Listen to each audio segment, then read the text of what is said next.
From the rolling plains around Waco, Texas, comes an amazing weekend of athletic challenges. Hi, I'm Dave Chauner. For the next hour, we're going to be bringing you the longest continuous bicycle race in the world, the Spenco 500. This 24-hour, 500-mile grind is the backdrop for a weekend fitness festival where a fraternity of unusual athletes has gathered. They specialize in endurance, and although the big competition here is on two wheels, the celebration is of what bodies and minds can do beyond traditional limits. Most of these people, the Spenco Gallery of Champions, have gone the distance around the world. John, tell us what's so great about the Spenco 500 weekend.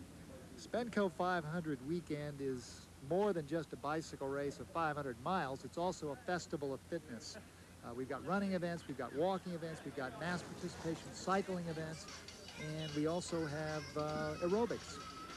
And we'll be right back with the start of a long day on wheels. It's a little warm.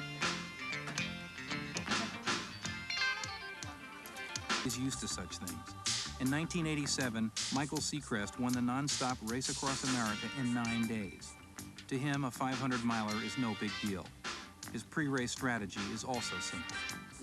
So I just keep my eye on his speed. He won it in 84 and third in 86, so I'll keep my eye on him, and that's about my only competition as far as I can see, as long as I can stay healthy. Steve Speaks, the 1984 winner, is nearly everyone's pre-race favorite. Another contender is Dan Chu, who recently won a 570-mile race in New York. Although his temperament is unpredictable, he starts the race with confidence. I'd like to place in the top 3. I feel like I have a good chance at doing that because of my mileage background. Chu, like most of the Spenco 500 riders, will pedal more than 25,000 miles per year.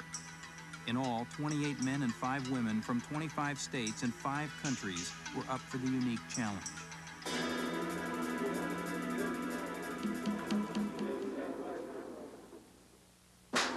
We are underway, 500 miles to go, 25-mile laps ahead for... This year's Spenco 500 is 20 laps of a 25-mile course in the heart of Texas. The start-finish area is Spenco City on the banks of Lake Waco. From this 24-hour outpost, the riders travel through the fertile fields to the only real hill on the course, a short hump that will surely grow bigger as the hours wear on. The western part of the course is through open farmland, where cows and horses are likely to be the only spectators. Crosswinds could make this section very tough. Relatively flat, smooth roads take the riders past the halfway point and to a tricky stretch of S-turns made more difficult by narrow, bumpy roads and a dusty stretch of gravel. It is here where darkness will present the biggest fears.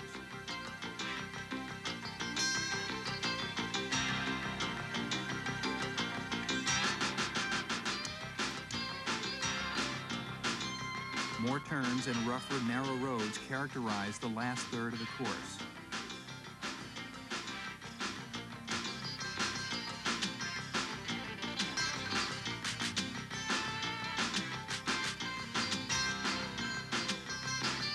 A gradual sweeping downhill past the pit area where riders pick up their food completes the lap. Overall, not a difficult course, but one that will require concentration through both darkness and fatigue. 500 miles all at once, I think, 25 hours or so is going to be pretty difficult. I think, though, it will be good for me to do because in all the sports that I've done throughout my life, I've never, ever done a maximum endurance event, and I've always wanted to, just see where my limit is. And I don't know, I might only make it 300 miles. I have no idea, but it'll be interesting to find out. As the only Olympian in the individual race, Madonna Harris had to be considered one of the favorites in the women's category. But one other woman had actually gone the distance before, Kay Reichon. This is probably the biggest U.S. event I've done. The only other event I've done is Paris-Brest-Paris, and that was 750. I was the first woman to finish that. So I know I can go the distance. It's just going to be, how fast can I go?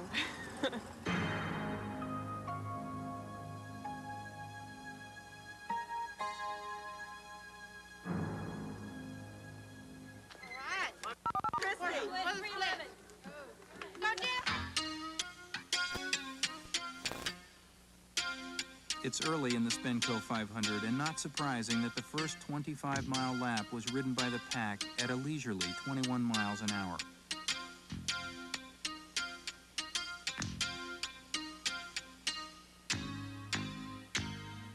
But soon the relay will start, a unique element that could dramatically affect the outcome of the individual race.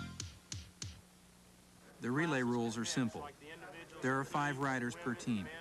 Each team is permitted only 1 rider on the course at a time, and relay changes are only allowed at the end of each lap in the designated neutral zone. Beyond that, almost anything goes. We've gotten a special rule waived from the Cycling Federation. Our technical commissioner, Andy Bowman's, waived a rule that says riders not in the same event cannot mix together and draft and work with one another. Well, we've had that rule waived because of the first time we've ever had an event like this, and we want to try it. So they've been good enough to waive that rule. So they will be mixing together, and I think it's going to play an important role in the strategy of the race. The individuals mixing with the team members and how they work together and how that'll influence the event is yet to be seen, but it should be very interesting, and I think it'll be a major part of the tactics of the race. The Spenco 500 relay is unique in cycling. Even the top teams entered, like Wheaties Schwinn and Continental 10-Speed Drive, don't quite know what to expect. It's like, where I see it is 20, 25-mile road races put together. I mean, I don't think we're going to ride a couple laps at a time in the night, but other than that, I mean, it's just, I think it's going to be a field sprint or a sprint between a couple guys. I mean, I don't know why anybody wants to go out and time trial, you know, and just keep throwing guys in for time trialing, but I don't think anybody has any idea what the turnout's going to be here. I mean, you tax somebody at 3 o'clock in the morning, you know, it's like, I have no idea what's going to happen. Well, we're just going to wait and see how the race develops in the middle of the night, and we don't have any set strategy. We're going to see what happens kind of with the other teams, and we have 3 or 4 plans to get rid of them, and pairing our riders against their riders, hopefully. I expect it to go fairly medium for the first 50 miles or so, like not really hard. I expect it to be kind of tactical because there's only 22 teams, but a little bit later on in the race, I'm sure it's going to get real hard. Again, because there's only 22 teams in the race, there's not a whole lot of depth to chase things down. The relative novelty of the relay and the team spirit it generates has attracted some adventurous local teams as well. That's supposed to be, Powerful. yeah. It identifies the object that you run into at night. Pete Marwick, CPA relay team. Have a bunch of accountants out here. See what we can do against professionals. We know the course, we know. Members must pass the wristband. On the first lap, technique was a little shaky.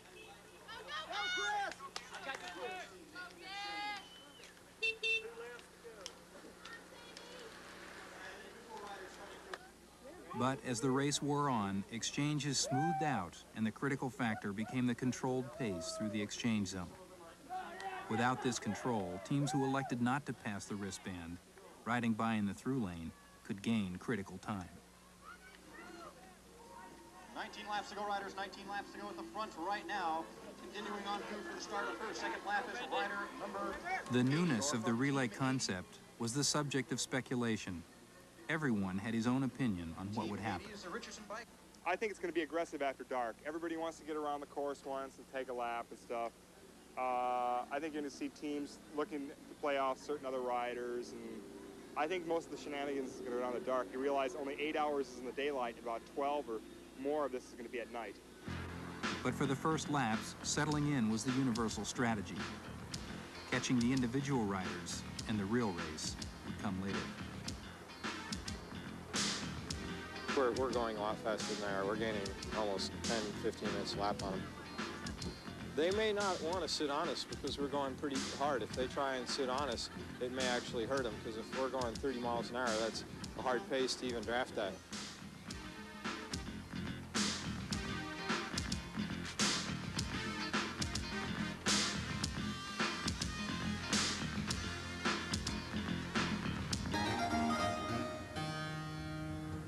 Spenco 500, a unique event that is uniquely Waco. Somebody said in the Dallas paper yesterday that this is the first time since 1974 when Baylor beat Texas to go to the Cotton Bowl, the biggest weekend Waco's had since '74. I'm not sure that's true, but we should have several thousand people out as spectators, several thousand people out participating in the runs and the walks and the aerobics as well as the bicycling. And I think it's going to mean an awful lot to Waco, kind of brings it, puts it on the map, and Waco's a great place to live. No. Many of the riders have never raced the distance.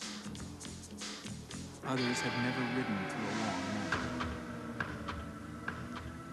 And all wonder if they will make it to the finish. I have no idea what riders go through.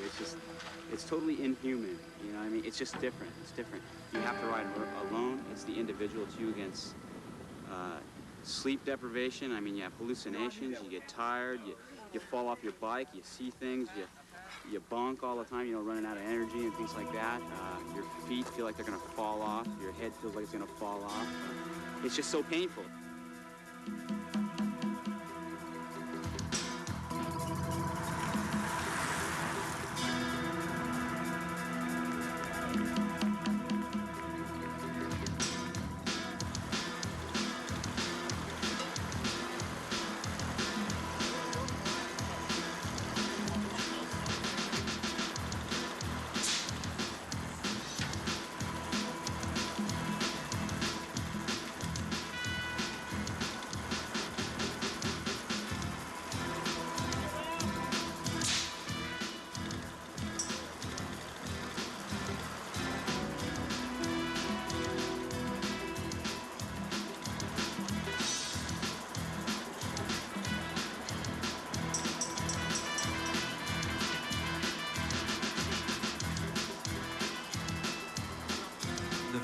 Relay teams caught the lead pack of individual riders just after dark.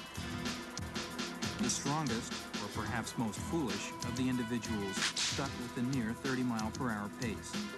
For Kelly Beck,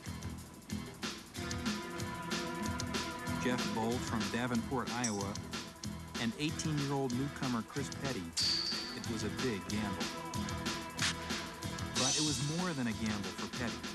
7 hours into the race, his gear shift broke, leaving his bike stuck in high gear, a factor that so far didn't seem to affect his concentration. Jeff Bolt and I and Kelly Beck, I think, are the three individual riders in this group. That's why I wanted to know where the next guys were. Go ahead. Okay, we'll find out for you.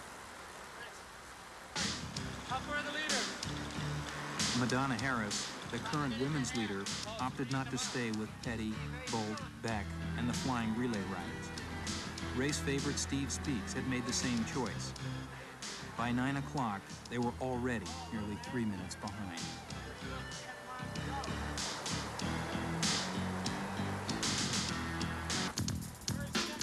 National time trial champion Kent Bostic was determined to push the lead group further ahead, despite confusion over which riders were where.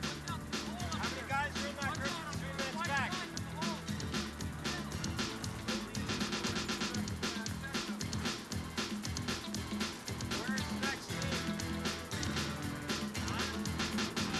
Steve Tilford of the Wheatie Schwinn team joined Bostic in setting the 35-mile-an-hour pace. Kelly Beck, who should have been drafting the relay riders, seemed confused.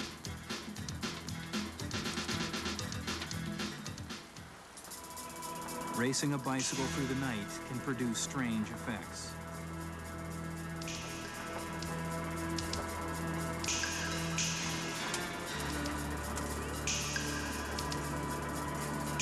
Eyes must adjust between harsh floodlights and dull, dancing bike lamps.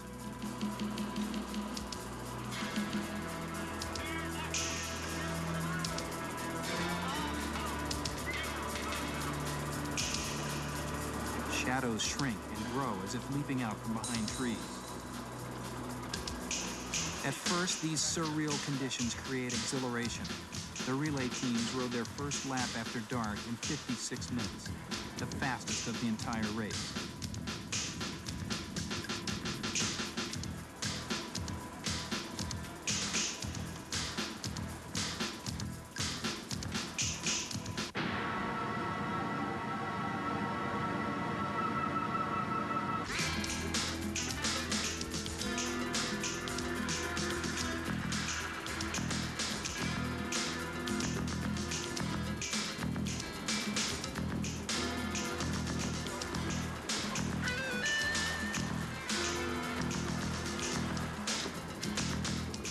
the night wears on, the exhilaration is replaced by the confusing stuff of nightmares.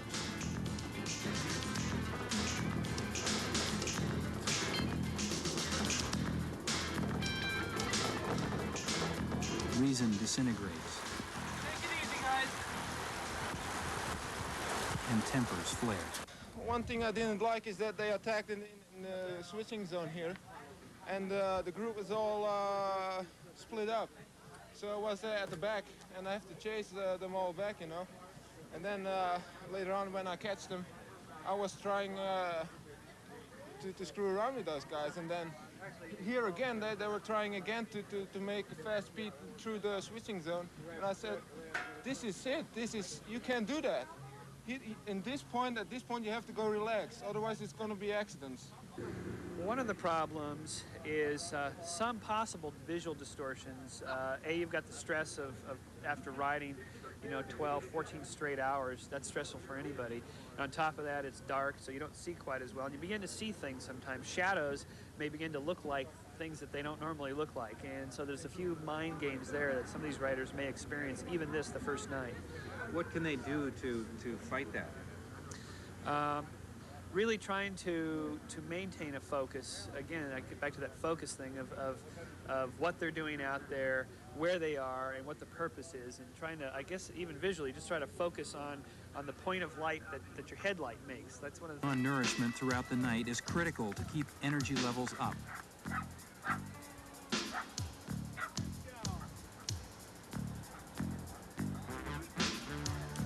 No one knew that better than Chris Petty, who stuffed everything he could into the back of his jersey each lap.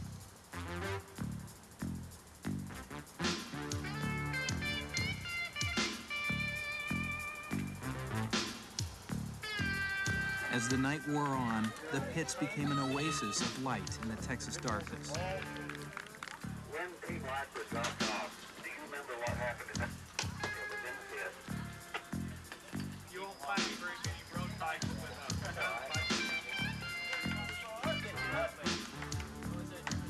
For some, spirits were low. For others, strangely euphoric. 13 hours. It's 2 o'clock in Korea time. What the hell? I'm ready to go. Irv, give me where is the thing? Okay. This is what you're made for, man. The long night was a bad dream for Madonna Harris.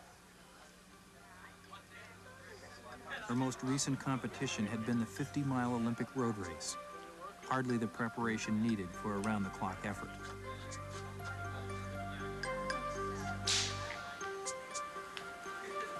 But she had stayed with the men's leader until she began to fall apart around midnight.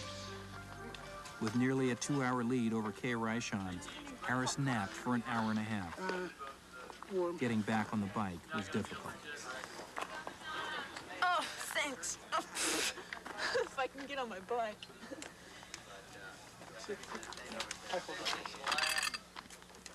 You were saving him for the sprint.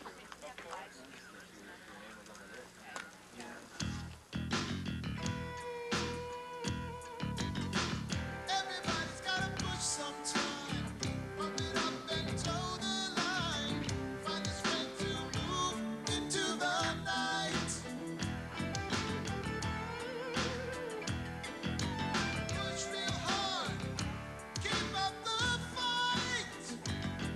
Then burn your way into the night.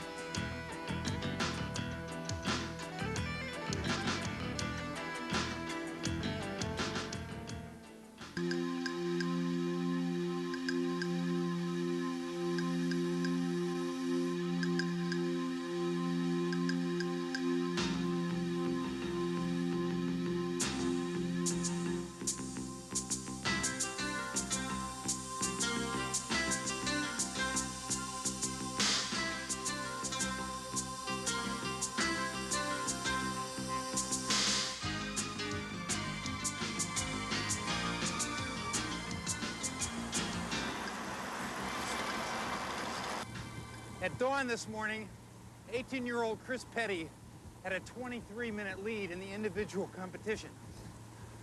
I've jumped on my bike. I'm out here trying to ride with him a little bit to give a sense of what it feels like.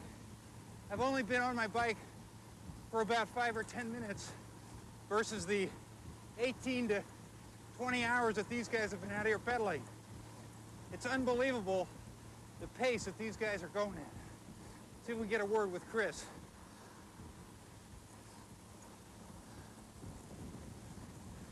How you feeling, Chris? Oh, just great. A lot better than I did when I first started the ride. What kind of pace has this been for you? Right now it's not too bad. The last 2 laps have been, kind of slow, so it's been pretty nice.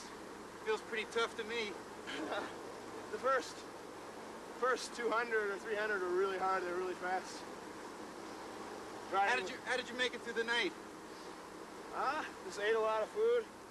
Had a good support crew. My mom and my sister handed me lots of food and water. It's pretty much just the key and the secret. Eating plenty and drinking plenty. You're a total unknown in this competition. How are you managing to be 23 minutes ahead of some of the best guys in the business? I don't know. I really don't know. What kind of gears have you been using? Well, my derailleur broke, so I've either been in a 4212 or a 5312. So. All right, Chris. Good luck. Thanks. And since I'm about ready to fade, let's go back to John Howard, who's with those pre-race favorites. This is enough for me. Kelly back from Hawaii. The worst part was when I went with the teams. Me, Chris, the guy that's off the front, and Jeff Bolt. Chris Petty, who's currently leading? Yeah, and Jeff Bolt. We all went with the teams. We were the only one to make it. And the teams were just, they had no mercy on us. They attacked and attacked and attacked. And it was ridiculous. We're going 35, 40 miles an hour for like 3 laps. I thought I was gonna die. I haven't raced on the mainland enough to get used to racing against, these national caliber professional racers that were in the break, the relay break. So I ended up dropping off after they had just kept attacking with Jeff Bolt. And then me and Jeff worked together with a couple other relay teams that were stragglers. And then finally this huge group caught us of these guys. And then there was some attacks because another relay team, the women's, a group of women relay teams caught us. And then it just turned into us. And now we're just drafting off this girl up here.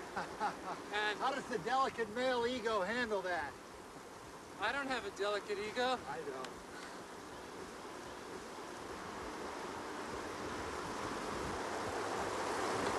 All right, I'm talking with Mike Seacrest, one of the pre-race favorites. Mike, how are your spirits after 425 miles? Well, they're fine. It's just, I don't know how that guy stayed away. It's unbelievable. I'm riding a typical example of the type of road racing bicycle that you see. The morning saw Madonna Harris holding on to her lead despite taking a second pit stop.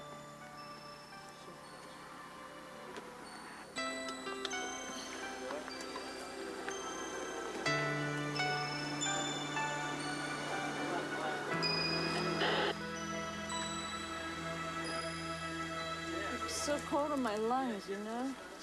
You're so close. You're so tough, Madonna. Getting back on her bike wasn't any easier this time.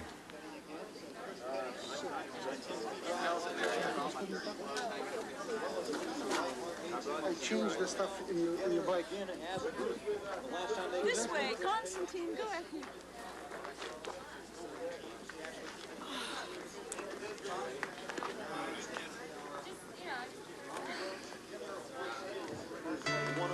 Chris Petty, our individual base leader. All right.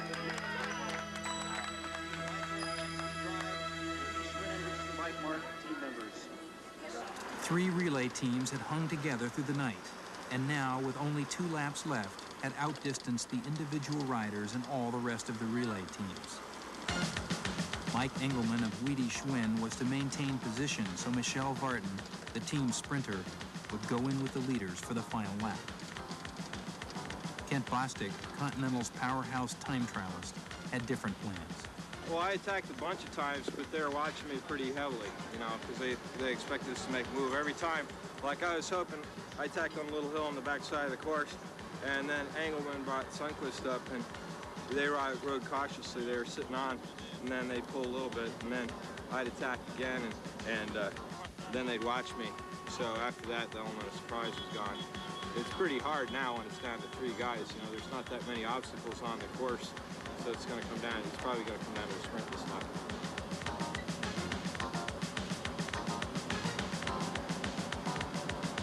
The fast pace of the relay teams, the night and the distance, had laid claim to 2 of the individual race favorites. I think doing the circuit for me was a little demoralizing after so many times around, and just kind of played on your mind. And I just decided to pull it in. About what time was that? About 12 o'clock. Thinking I couldn't do another lap, let alone 12 more hours of it. So I tried, gave it my best, but it's been a long season. Dan Chu, another pre-race favorite, lost the pace when he slowed to relieve himself. By the time he was finished, they were gone. So he decided he was going to chase anyway, and all of a sudden his lights went out. And so he wound up sitting on the side of the road in pitch black. Couldn't see the road, he couldn't see anything. And I don't know how many minutes he was over there. So by the time he got, I don't know what happened, a motorcycle, something came along so he could get a little bit of light, see the road. And he managed to get back around here. And he was so bummed out that he didn't even want to ride for 3rd place or anything anymore. He just went over and sat in the car, and he sulked and sulked and sulked for about half an hour, and then finally came out of it. Then he's running around chasing monkeys or something. But it was just a strange, really strange race for him. And there were others who had been stopped by injury, pain, fatigue. Oh, in the Spenco 500, and after nearly 21 hours of nonstop racing, a young, unknown 18-year-old from Champaign-Urbana, Illinois, was about to score an amazing upset. For 2/3 of the race, his bicycle had been stuck in its leg-searing high gear, a problem that most racers would have repaired or quit over. He had been forced to stop 3 times for flat tires, and the cycling uniform he wore, a one-piece skin suit, was designed for short-distance racing. It was functionally not made for relieving oneself or for carrying food, critical requirements for the uniform of a long-distance racer. But Petty, accompanied by 2 lapped riders, forged on anyway, seemingly oblivious to any of this. We're not gonna get caught. I don't think. Bolt and I are kind of working together. I don't know. We're just, exchanging pulls. My eyes completely clouded over. I got my contacts infected. I couldn't see 3 feet in front of me.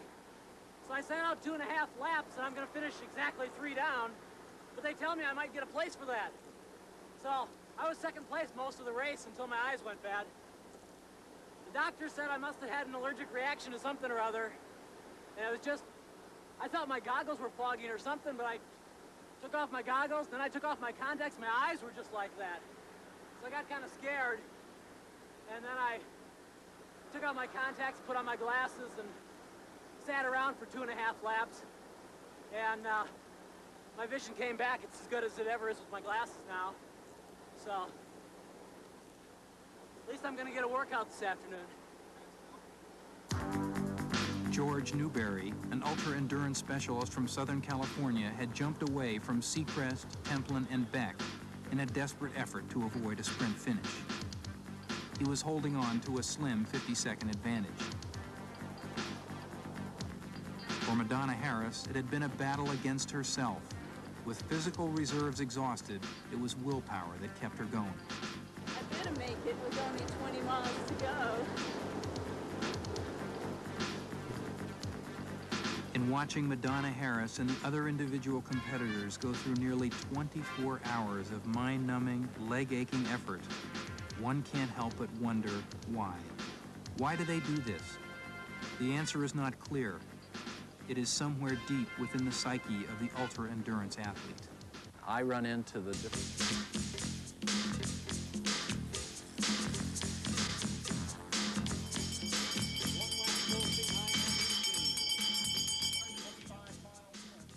Spenco 500 were finishing their final lap. The Spenco Fitness Festival swung into high gear. Their relatively short efforts, Chris Petty came to the end of his very long day.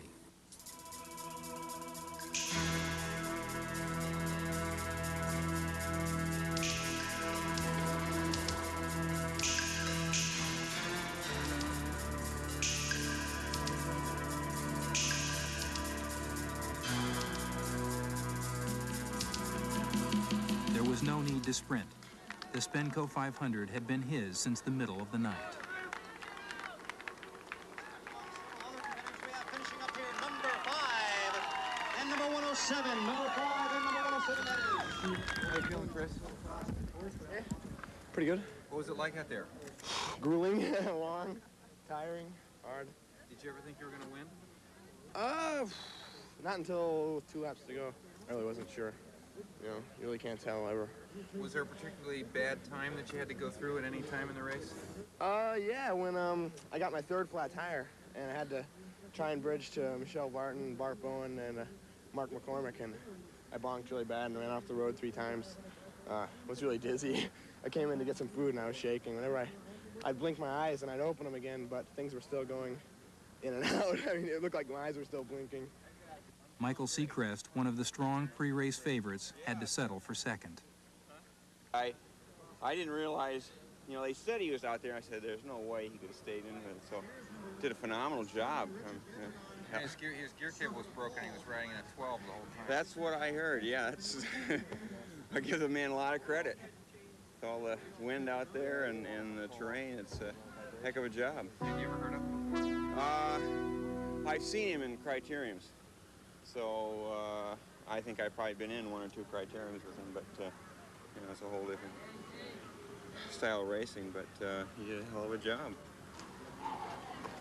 Kelly Beck was a close third. Just after the line, he crashed into a spectator. You shouldn't have been in the road. Everybody's trying to be photographers. Doesn't matter. I know.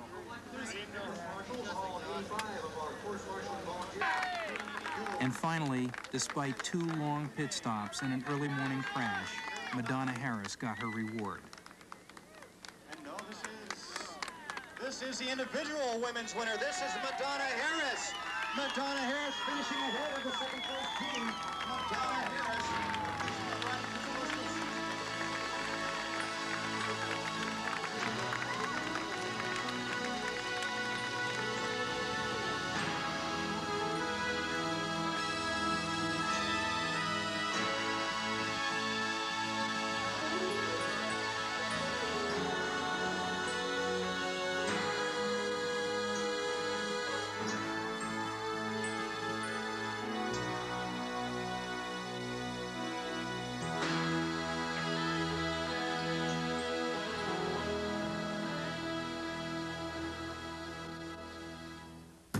In contrast to the exhaustion experienced by most of the individual riders, the closing miles of the relay were played out with aggression and speed. The top men's teams, Continental 10-Speed Drive, Wheatie Schwinn, IME, and Team Lycra, still each had a shot at victory. Chris Huber of Continental attacked hard. Only Michelle Vartan of Wheaties had the strength to go with him.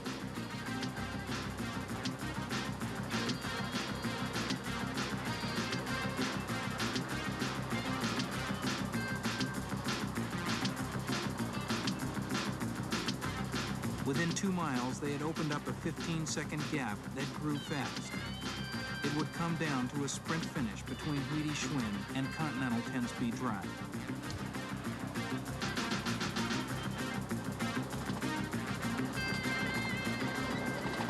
When it comes down to one final sprint, it is Vartans here trying to come on, but Michelle Vartans, the world current champion from Belgium, taking it by several inches over Chris Huber of 10-Speed Drive Continental. Once again, Michelle Vartans of Belgium. It's been an incredible and surprising Spenco 500.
Racing across some of the oldest roads in northern France can